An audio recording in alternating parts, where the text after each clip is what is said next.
Hello guys, good morning, good evening sa inyong lahat. We are back here on our YouTube channel. Right now, I'm gonna change the brake pad on the front of the Subaru Forester X Limited. Okay, so we need something to lift the car. And Bianca, my daughter, is here. So you lift the car, jack it up. After you jack it up, put another one for support. Make sure it doesn't fall on you, and plus make sure the tires underneath. Now you got this all the way open now for you to do anything. Okay, there's some other tools that you needed, and I'll show it to you later. So I removed the tire. So what I'm only gonna do is to remove this one. I'm gonna use 14, oh no, 14, yeah, 14 wrench.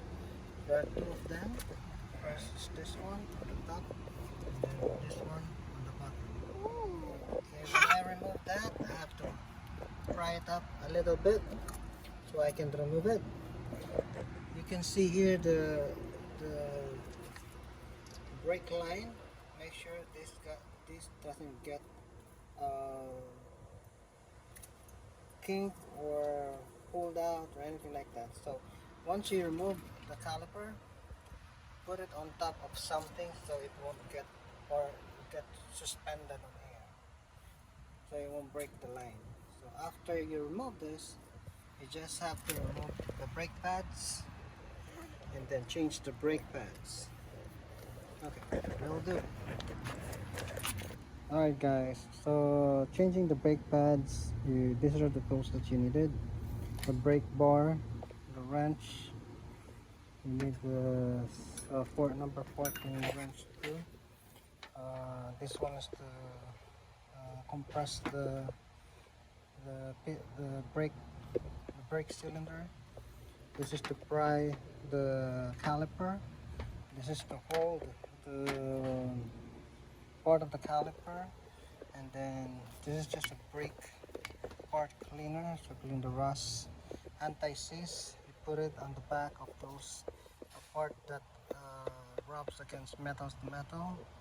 Lube is, I show you where you put the lubes, and then tread lacquer, make sure it doesn't move when being used. So there's my daughter.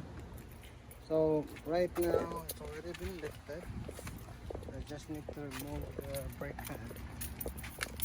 The brake pad is this one. I bought Duralast Gold Ceramic, OE grade formulation, OE slots and chambers for smooth, quiet stopping, low dust for clean wheels.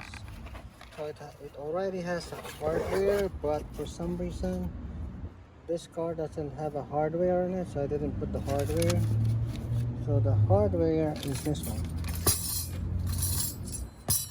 Okay, so you replace this one, two for each car. So one on the, I'll show you where you're gonna put it. So this is the new brake pads that I have. This is the new brake pad. See, it's thick. See how thick it is? So it will be like this. So do your brake pad change one at a time. Don't open everything or put down your tire all at one time, like for both front of the car. Do it one at a time. So look at the difference. Now this is the one that I changed. It's almost metal to metal. That's why it's making a different sound. That's how bad it is. And then this is the other pair. It's an equal. I don't know why and how it happened. So it's an equal. See? So this is the old one, and this is the new one. So I'm gonna compare it by showing it to you close. Look at that. So this is the brand new one and this is the old one. It's a big difference. Okay?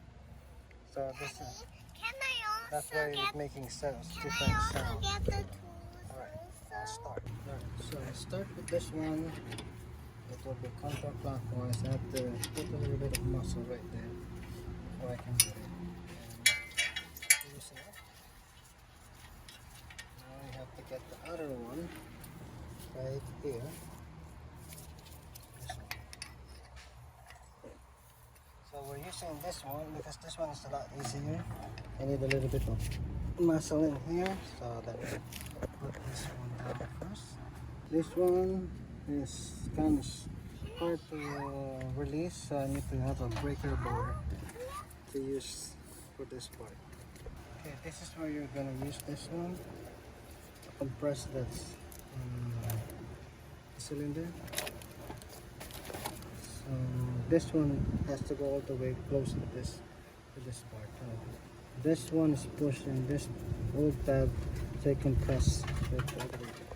The anti-seize, copper anti-seize, you put it at the back, so the metal to metal makes any noise and easily you can remove this. This was also metal to metal also here, on top metal to metal.